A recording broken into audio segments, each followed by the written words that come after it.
We dive into key storylines, key matchups, and more for the Baltimore Ravens Week 5 matchup with the Cincinnati Bengals coming up next here on Locked On Ravens. You are Locked On Ravens, your daily Baltimore Ravens podcast, part of the Locked On Podcast Network, your team every day.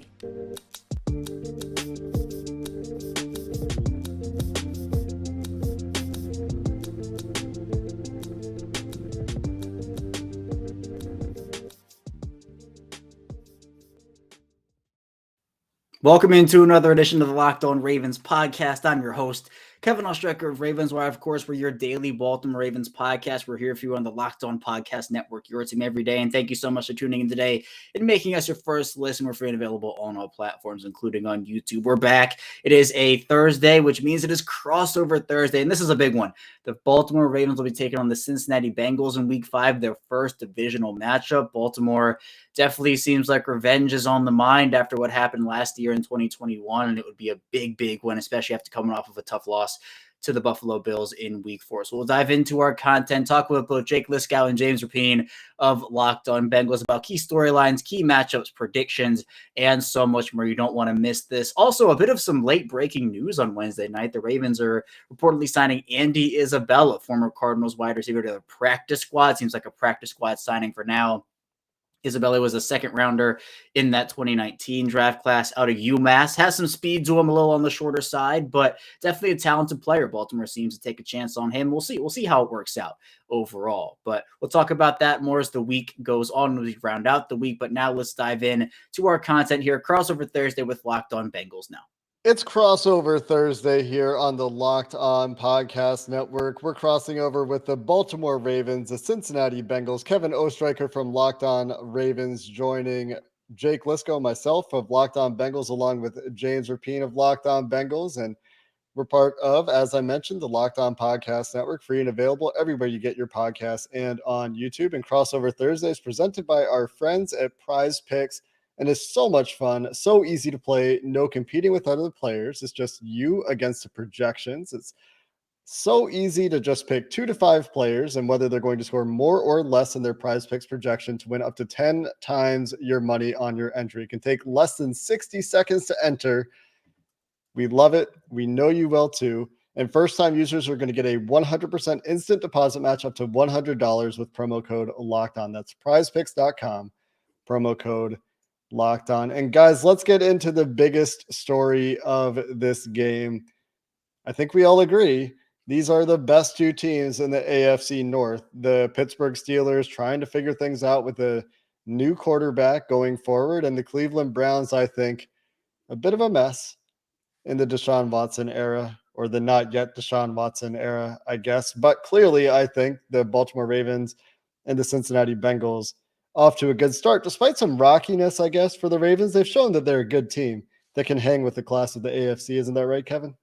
Yeah, oh, absolutely. It has been a situation where if you're sitting at 2-2, that's fine. It's okay. But the reality is the Ravens could be 3-1 or even 4-0 right now with maybe just a couple of things going a different way. And I think that's where some of the frustration lies with some people, where the Ravens had a 21-point lead against the Dolphins in Week 2. They blow that. They allowed Tyreek Hill and Jalen Waddle to torch them. Tua throw 6 touchdowns in that game.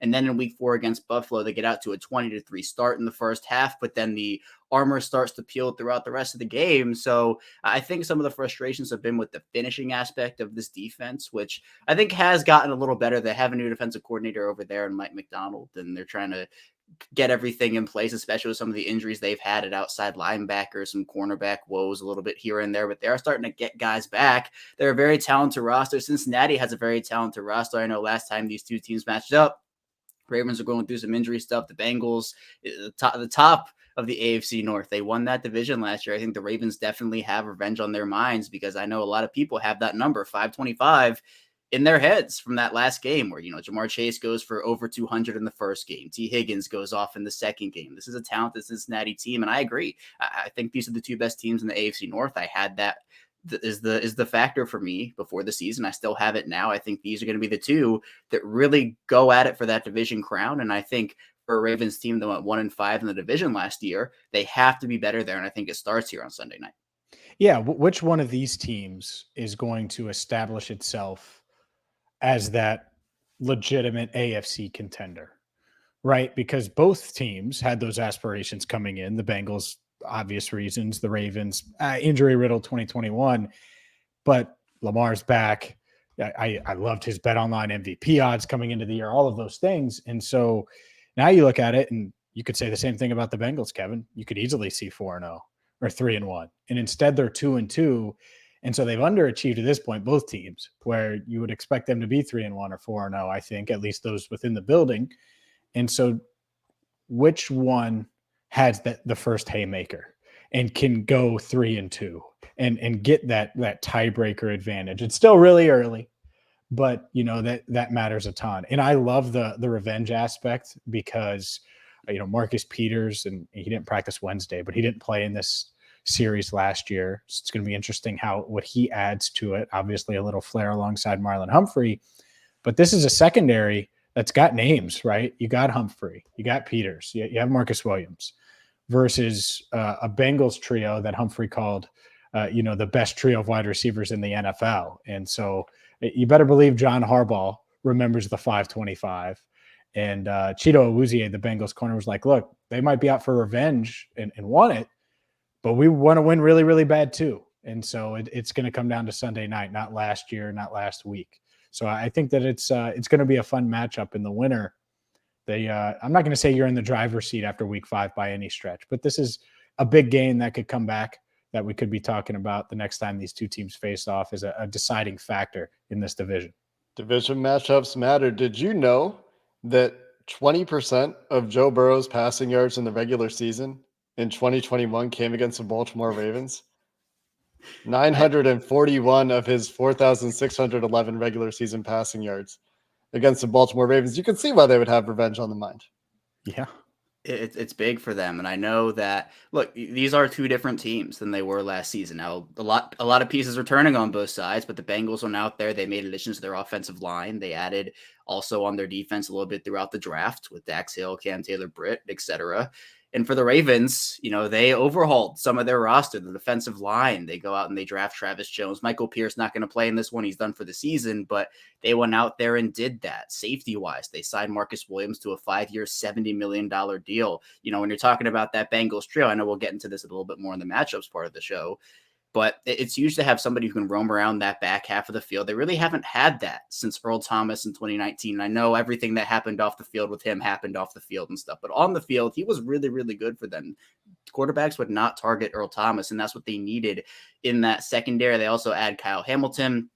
So they're going to be looking to slow down this Bengals offense, and they're going to have to, because so far the defense, I think, going into week 4 against Buffalo, there were a lot of questions about the finishing ability, the ability to not give up big plays. And they held that offense to 23 points, which I know still resulted in a loss, but it was a lot better than some people anticipated. People are hoping that the Ravens can continue to build on that defensive momentum at least. And I know the back half of that game, they did blow the 17-point lead against the Bills and Josh Allen, and against Joe Burrow in this high-powered Cincinnati offense, you can barely have any mistakes. They will beat you in ways that I think can be very quick. If the Bengals get out to a big lead, that's one aspect I'm looking at, because Baltimore's offense is super explosive in his own right. You mentioned Lamar Jackson is in that MVP conversation, but this Bengals offense is one that can go toe-to-toe with this Ravens offense and put up points right alongside it. So I think that when it comes down to defenses, it's big. I would hope they can be that, but the Bengals offense hasn't been that. And that's the thing. I mean, it's been a rocky start the first 4 games, and they've shown signs of life, scoring 54 points in their last 2. But can they, if it is a shootout on the road, can they do the things necessary, make the necessary blocks and pass protect long enough and do all of the things that you need to do, beat too high, which has kind of plagued them a bit consistently. That's a big question mark. And so I'm looking at this passing game. There's been a lot of talk in Cincinnati this week about the running game.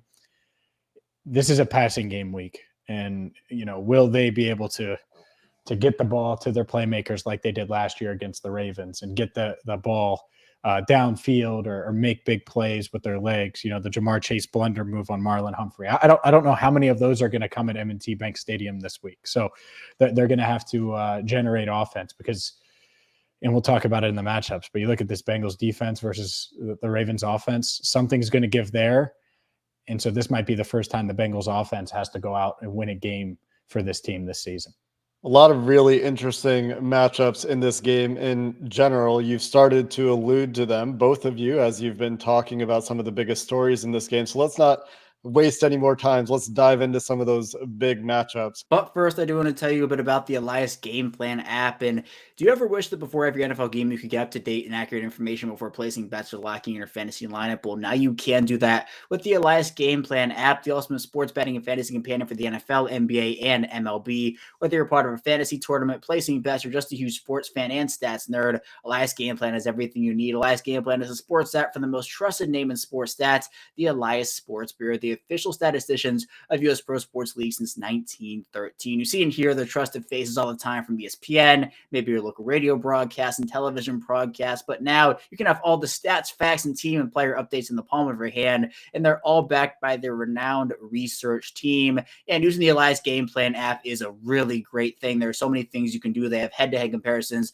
that really inform picks, and also you can see key injuries that have the biggest impact on the outcome of a game. And with their new chat function, you can talk to them directly and receive information you need to back your decisions on betting or fantasy leagues. Take this NFL season now and download the Elias Game Plan app today. Choose from 3 game plans when you subscribe weekly, monthly, or annual. But you can get a 25% off your first month when you choose a monthly subscription. Just use promo code LOCKEDONNFL25.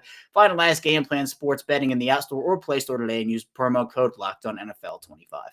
Guys, let's talk about the biggest matchups in this game, because you could talk about the secondary wide receivers. These teams going out of each other's way to complement one another. Chidobe Awuzie in the locker room complimenting the weapons of the Ravens, naming Rashad Bateman, if he plays, as a good player. Talked about how much he's getting open even when he's not throwing the ball. Talked about Devin Duvernay, obviously Mark Andrews, not to mention Lamar Jackson. Joe Burrow going out of his way to complement the Ravens secondary. Marlon Humphrey, as you mentioned, Kevin, going out of his way to complement the Bengals wide receivers and those weapons.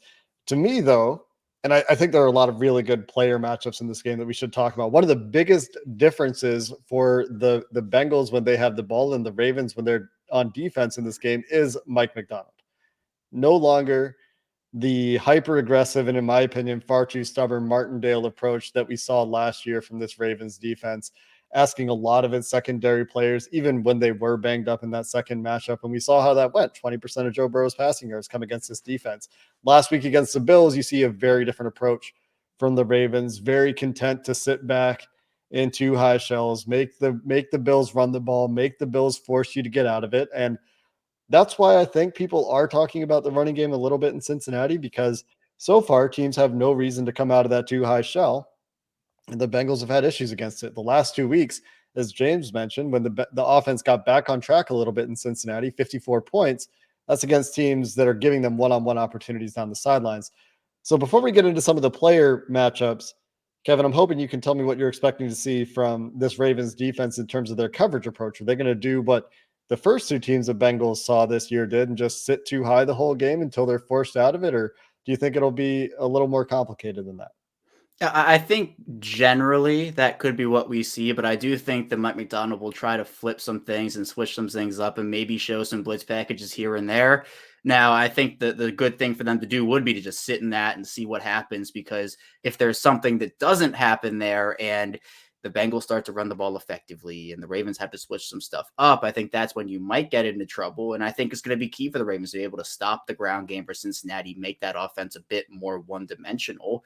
Because if you're able to take away that aspect of things, I think it makes stuff a little easier for what the Ravens want to do on defense. And I know, look, the first game that Joe Burrow played against this Ravens team in his career was probably one of the worst games Joe Burrow had in his career so far. Now, the next 2 went pretty well for him. They went pretty well in 2021. So obviously this is a different Joe Burrow than it was his first game, but I think this is a different Ravens defense than we saw last year. So it's those 2 things kind of coming to a head. And you mentioned the aggressiveness of Don Martindale, where I go back to I said the opening game last year against the Raiders, where that game went to overtime and Don Martindale continued to send blitz after blitz after blitz, even though it wasn't working.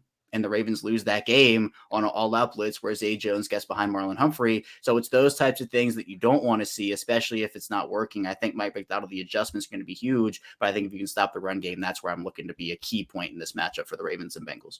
Yeah, in the run game for the Bengals has been rough. And so to me, I don't even think that, it have the expectation of, oh, will they turn it around? Can it be functional to keep the Ravens honest? That's where I'm at, where it's like, can you average 3.8 a carry? Joe Mixon right now is averaging 2.7 yards a carry and hasn't looked like himself. The offensive line hasn't been great run blocking. Lyle Collins has struggled there some. So it's like, can you just do enough to keep the Ravens honest enough and soften that defense up enough so you can get the ball to your weapons? And, if they run that cover two, and Jamar said it, he's expecting it. I think they're expecting it. Can the Bengals beat that? Will they be patient? Will they do the right things? And will they be able to run the ball well enough to do that? I mean, those are all questions that they haven't fully answered or haven't answered at all through 4 weeks. It's just so hard to be explosive against cover two. Ask the Chiefs, ask the Broncos, ask the Buccaneers, ask all these teams that have these explosive passing offenses. It's just hard. And yeah, I mean, Josh Allen and Patrick Mahomes find a way at times with their rocket arms to fit balls into windows that other quarterbacks can't. And Joe Burrow learned in week 1 this year that he's one of those quarterbacks that can't. He needs to be smart and not turn the ball over. He's even mentioned the Ravens' success taking the ball away. And I think another factor, just a couple of players I want to shout out on the Ravens, Justin Madubuike and obviously Calais Campbell have both been fantastic in the trenches. And, that aside and the running game aside, the other, to me, marquee matchup of this game, obviously there's a lot we can talk about with the Ravens offense, but to me, the marquee matchup is the Bengals receivers and the Baltimore secondary, because the Baltimore secondary is pretty dang good. Maybe there's some questions about their slot corner. Maybe not. I don't know. Zach Taylor praised his play last week. You tell me, Kevin. But Jamar Chase T against Tyler Boyd against Marcus Peters, Marlon Humphrey, and Brandon Stevens. What do you say? Yeah, it's going to be a big matchup. And it's where everybody's looking in this game because of what happened last year with the 201 by Jamar Chase on Marlon Humphrey. And even, at the Super Bowl media day last year, Humphrey was talking about how he was asked about Jamar Chase 25,000 times. And so we saw him walk by on Radio Row because we were there, right? And I heard him talking to somebody like, man, people won't stop asking me about that's not all anybody wants to talk. It was very funny. Yeah, so that's like where people are looking. And I know, look, in reality, is Marlon Humphrey going to be matched up with Jamar Chase 100% of the time? Maybe not, but I still think you have a Marcus Peters this year. And you mentioned kind of the Ravens getting him back with Williams, with Kyle Hamilton, with Chuck Clark. And Brandon Stevens has been very serviceable this year. He's somebody who I think does a lot of different things. And there's so much about this Ravens secondary that you have to like. The fact that they can do so many great looks and they have a bunch of different things that they could do there against the Bengals team that has so many explosive weapons in that trio of Chase, Higgins, and Boyd. They're going to have to slow that down. I mean, they can't have another performance like last year where Burrow throws for 525 or Chase goes for 201. That cannot happen. So I think that's where, if you can stop the run game and you're able to kind of devote more resources to your secondary, drop more guys back, figure out things there, and keep everything in front of you.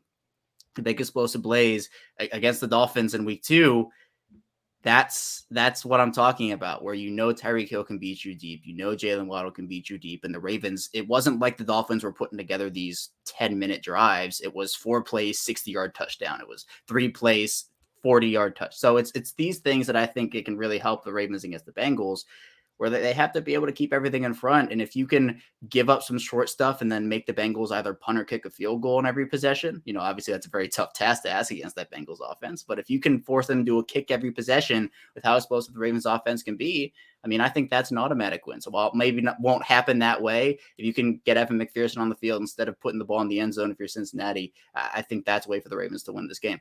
Yeah, let's flip it and talk a little bit about Lamar and this Ravens offense against Lou Anarumo and the Bengals defense, because going into last year, it was, man, Lou Anarumo's defense has not been able to slow down Lamar Jackson. And then they found a way, and it wasn't perfect by any stretch in that first game, but they were able to do that. And Lamar wasn't wearing the sunglasses on the sidelines and stuff, like that famous picture from a few years ago. Is there any difference, Kevin, and Lamar this year? Is he just the same old Lamar? Because whether it was Joe Burrow, Cheeto, Zach Taylor, Lou Anarumo, everybody this week has praised how explosive he is, but also the arm angles, the off-platform stuff, his arm strength. Like the Bengals clearly respect him as a quarterback and as a passer, and they're not sleeping on that, but by any stretch. Even though if Rashad Bateman is out, there could be a question about his weapons. So is there any difference in Lamar this year versus the other past years? Yeah, I think he looks more confident this year. And I think part of it has to do with his offensive line, but we saw the transformation this offseason, and he worked on so much stuff, but there's more zip on his balls this year. The Ravens are pushing the ball down the field too. They want to get these big plays. Rashad Bateman, coming into week 4 against Buffalo, only had 8 catches, but was leading the league in yards per catch with 28.3. So that's been something Lamar's been working on, getting a connection deep with these guys. Devin Duvernay, someone also who he's established this rapport with, which has been really great. And obviously Mark Andrews too. So there were questions about how Lamar would respond to not having Marquise Brown there. How would the Ravens replace that speed? And I think they're doing it. But I mean, Lamar's so dynamic, and the fact that he is both their passing offense and their rushing offense this year. He's accounted for, going into week 4, at least it was 86% of their offense. He is somebody who has had to once again shoulder the load for this Ravens team because their running backs, they're working back in J.K. Dobbins. Gus Edwards returned to practice on Wednesday, but it's been disappointing performances by Kenyon Drake and Mike Davis. So they have been relying on Lamar Jackson for everything. For a team that's been so dominant rushing the ball, you go back to 2019, the back half of 2020, etc. It's been Lamar this year. It's Lamar if you're the Ravens. And I think passing the football, I've been so impressed with him. I think the decision making, I know last year he was under duress a lot. The offensive line was not great. Alejandro Villanueva at left tackle did not work. And he was all over the place, I think, in some instances because that clock was sped up. He was trying to take something that maybe wasn't there because he was rushed out of the pocket every play. But this year, that offensive line, I think, is the key there. They add Tyler Linderbaum. Morgan Moses is in there at right tackle. You have Kevin Zeitler, who's as steady as ever there at right guard. And Ben Powers has been, I think, a pleasant surprise this year. The only rotating door has been the left tackle position, where it seems, no confirmation, but it seems like Ronnie Stanley is going to be someone who returns to action on Sunday against Cincinnati. So if that does happen, where is he going to be at? There are some questions, but I think Lamar's looked so good this year. He's looked more confident and more poised in the pocket as well. Not that he didn't before, but I think we're seeing that the weight that he added, the transformation muscle that he put on, is helping him both in the pass and in the run game particularly. But I have the same question about Joe Burrow. I mean, what have you guys seen from him this year in terms of where you're looking for improvements based off what he's done so far? What has he done well? What have you noticed from Joe Burrow this year? We'll answer that question coming up next. But first, I do want to tell you a bit about LinkedIn. And these days, every new potential hire can feel like a high-stakes wager for your small business. You want to be 100% certain that you have access to the best qualified candidates available. That's why you have to check out LinkedIn Jobs. LinkedIn Jobs helps you find the right people for your team faster and for free. And I've used LinkedIn for a ton of things in my life, from looking for jobs and also a ton of things as well. And it's really easy to create a free job post on LinkedIn Jobs. You can add your job in the purple hashtag hiring frame to your LinkedIn profile to spread the word that you're hiring. They have simple tools you can use, like screening questions that make it easy to focus on candidates with just the right skills and experience. So you can quickly prioritize who you'd like to interview and hire. It's why small businesses rate LinkedIn Jobs #1 in delivering quality hires versus leading competitors. LinkedIn Jobs helps you find the qualified candidates you want to talk to faster. Post your job for free at LinkedIn.com/LockedOnNFL. That's LinkedIn.com/LockedOnNFL to post your job for free. Terms and conditions apply. Yeah, Joe Burrow, what we need to see from him was the question that we need to get to before we get to our predictions. Really quickly, I wanted to point out one other big difference with Lamar. You talked about his poise in the pocket. He's entirely flipped the script on the narrative on blitz Lamar. He doesn't know what to do. He's going to melt down. He doesn't know where to go with the ball. This year, much more productive, much better about protecting the ball. When he has been blitz, has entirely flipped that on its head. It'll be very interesting to see what Lou Anarumo does in that regard. But as far as Joe Burrow, we've seen him start to get more comfortable in the last 2 weeks. I think that's the biggest difference. His first 2 weeks of the season looked a lot like his start to the season last year. He had the appendectomy that really set him back in training camp, lost a lot of reps there. last 2 weeks by comparison, and some of this could be the kind of defenses they're seeing, he's looked a lot more decisive, a lot more of that rapid processing that we've gotten used to with Joe Burrow, a lot more good decision making from Joe Burrow. And so I think that we just need to see that continue and continue to see him find answers when he does get those two high shells, because even in the occasions in the last 2 weeks where there have been more opportunities for this offense to get things going against defenses that don't like to play cover two, when they have gone to it, it's been effective at making the passing offense less efficient. And so that is the next step for Joe Burrow, is finding more consistent answers in that regard. And this could be a big week for it. And with that being said, and the stage being set here, we're expecting a cover two, cover four, cover six heavy game from the Ravens. And on the other hand, Lamar Jackson, Mark Andrews, certainly a handful for a defense missing DJ Reader. Let's get to predictions, guys. The Ravens favored in this one by roughly home field advantage. Kevin, how do you think this game goes? Yeah, I think that for the Ravens, we talked about the revenge factor for them. And after what happened last year, I think that Baltimore's going to wake up for this game. And I think they win it personally. This is going to be tough, though. There are a couple factors to keep in mind. Rashad Bateman, whether he plays or doesn't play, is going to be a big one, because he was seen leaving the stadium in a walking boot after the Buffalo game in week 4. If he is not able to go in this game, it will be everybody moves up a rung on the ladder. So Devin Duvernay moves to wide receiver 1. You probably have like Demarcus Robinson as your wide receiver 2. Obviously, the top pass catcher is Mark Andrews, but I think that would be a big loss for Baltimore. But I think for the Ravens, their defense has started to show some signs of life. The secondary looks great this year. Now, the Bengals trio, they've looked pretty good in their own right. But I do think that for the Ravens, they know that they cannot have a repeat of last year where they lose these divisional games. They've already lost 2 very big conference games in Miami and Buffalo, where you're not going to get eliminated from the playoffs if you lose in week 5. But it could really have an impact down the line if the Ravens and Bengals, who I know we all agree are going to be fighting for this division crown, tiebreakers are big when it comes to stuff like that. So I think Lamar Jackson will be able to do some good things against this Bengals secondary. I hope the run game will be able to really, I think, take off. It's been a struggle, again, outside of Lamar Jackson, for those running backs to get anything going. J.K. Dobbins will continue to be worked in here, but I think it will come down to something we did talk about, which is the Bengals receivers versus the Ravens secondary and how those two match up. Because if the Ravens aren't able to keep the Bengals receivers in front of them, if there are those big plays, it could be difficult for the Ravens to do that. But I also think the finishing is a big part of it. So any lead for the Ravens right now is probably not safe. And I think for what you have the 21-point blown lead against Miami, the 17-point blown lead against Buffalo. Cincinnati can make a comeback in this one, but I'm going to say the Ravens. If I had to give a score, I'll say 28-24 Ravens for me. I think it'll be a close game. It will definitely be competitive, but I have the Ravens coming out on top in this one. Yeah, I agree with a lot of what you said. Look, if it comes down to the secondary versus the wide receivers, then the Bengals will take that all day. And that's assuming, right, that what do they do? They contain Lamar, that they can keep Joe Burrow upright. Maybe they do enough to keep the Baltimore defense honest to where it's secondary versus receiver. So I'll take the Bengals against anyone if it comes down to that. I don't think it's that simple. I think Lamar looks as tough as I've seen. If Rashad Bateman is not out there, though, in the year 2022, if you're trotting out, and I love Devin Duvernay, even pre-draft, I was like, oh man, coming out of Texas, I was like, this dude can play. He can't be your wide receiver 1. And I know Mark Andrews is that, and they're going to try to run the ball, but you want to talk about making a team one-dimensional-ish.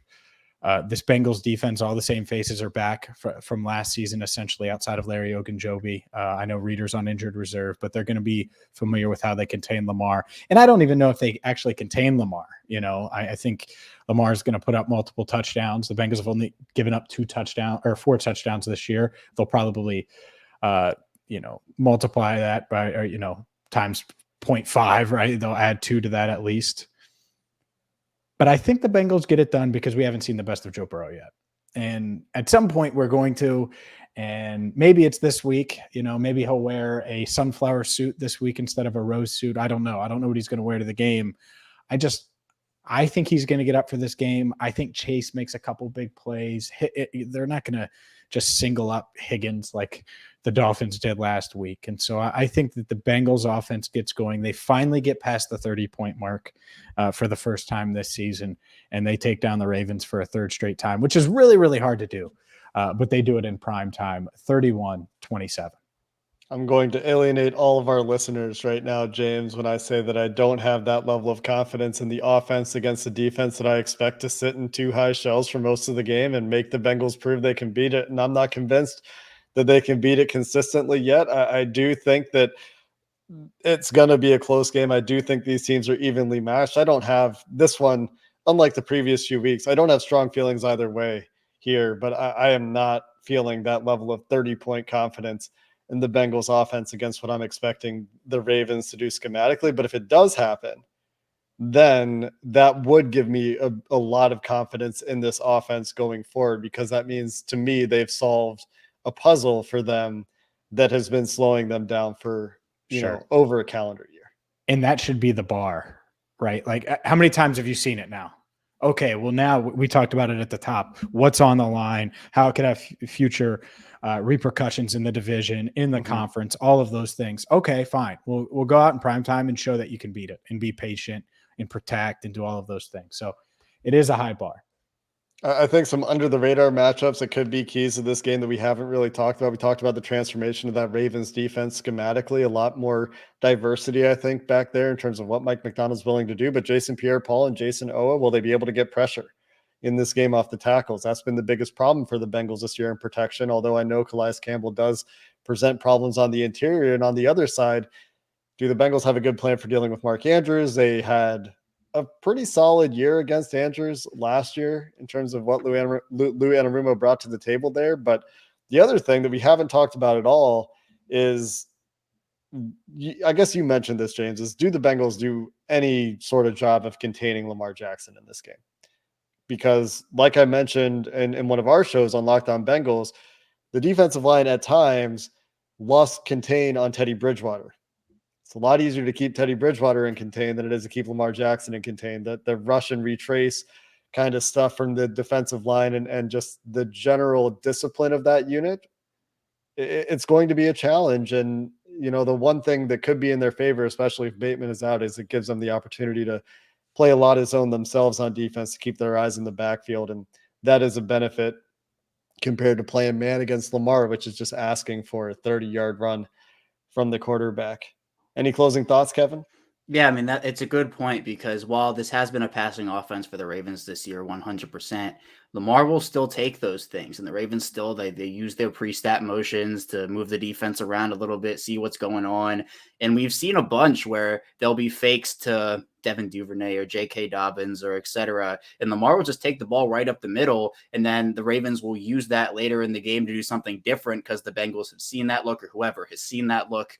And so the Ravens, they like the deception aspect of the motion, and they use Patrick Ricard in that role a ton. They'll go 22 personnel, and they'll put Isaiah Likely out there, and they'll put Mark Andrews out there with Ricard, and they'll go big. And then they could use play action, they could not. But I do think that it's going to be important. Another player who I think is going to be key for Baltimore's defense to key in on is an old friend, Hayden Hurst, over there in Cincinnati, who I think the Ravens over the past couple of seasons have struggled to defend these tight ends, whether you're putting a safety on them or a linebacker on them. So maybe a matchup would be if Queen is on them, Patrick Queen versus Hayden Hurst, if that's where you want to go with that. But I think that for the Ravens defense, it's going to come down to stopping the Cincinnati pass offense. For the Ravens offense, it's going to be the ability to be multidimensional, get the run game going against this Bengals defense. You make a really good point there, in that if the Ravens do go heavy and play in 12 or even 22 personnel with Patrick Ricard and a couple tight ends for this entire game, how do the Bengals answer? This is a defense that is, they'll put 5 defensive linemen out there and a couple linebackers for sure, but this is a defense that likes to get Mike Hilton onto the field. And they've matched 12 personnel with nickel a number of times this year, and they might do that with Mark Andrews. If it is 12 personnel, they might treat Mark Andrews, I guess, as a receiver, but he can block, and the Ravens will run the ball, obviously, out of 12 personnel at times. So Mark Andrews and Trey Flowers, that's a specialty role for the Bengals, a corner that they've used to defend specifically tight ends. That'll be an interesting matchup to see if we see that play out a couple times this weekend as well. Tons that we'll see that we've talked about. Probably will be some surprises as well. And well, we have you covered here on the Locked On Podcast Network. Kevin Ostreicher from Locked On Ravens will have your coverage after the game, as will we. Jake Lisco of Locked On Bengals, along with James Rapien, will have your post-game shows coming up on Sunday, plus one more episode before that as we get into some game previews on our respective shows. And that'll be coming your way the rest of the week. We appreciate everybody listening to the Locked On Podcast crossover Thursday. Baltimore Ravens, Cincinnati Bengals, Week 5 action coming up. Again, a big thanks to Jake and James hopping on, talking Ravens and Bengals football with me here today. This is a big game for both teams. As we talked about, these two will probably be the two that will battle out for the AFC North crown. So picking up a win here will go a long way towards that, absolutely. But thank you so much for tuning in, listening to Locked On Ravens here today. If you want to support the show, support the channel, be sure to subscribe on YouTube, follow us along in audio form as well. But that's all I have for you here today on Locked On Ravens. We'll make it back in tomorrow. I'll be previewing this game, the Ravens and Bengals, in a full fashion. So be sure to stay tuned for that, and I will see you right back here tomorrow.